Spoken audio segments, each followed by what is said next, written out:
Hi hello అండి అందరికీ. ఈ వీడియో నిన్న తీసిన వీడియో అండి. నిన్న పోస్ట్ చేయాల్సింది కుదరలేదు, అందుకని ఈరోజైతే పోస్ట్ చేస్తున్నాను.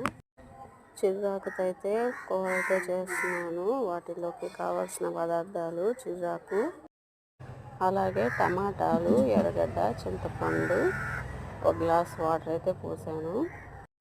స్టవ్ మీద అయితే పెట్టేసుకున్నాను.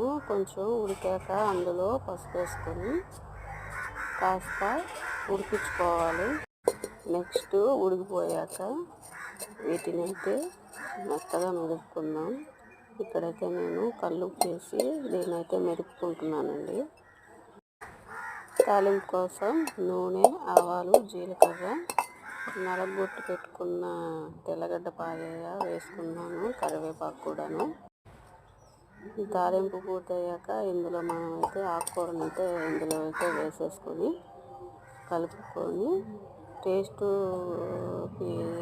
ఉప్పు సరిపోయిందా లేదా చూసుకొని మళ్ళీ ఇంకొంచెం వేసుకోవాలి. నేనైతే వేసాను, కానీ అది స్కిప్ అయిపోయింది. ప్లీజ్ లైక్ చేసి సబ్స్క్రైబ్ చేసుకోండి.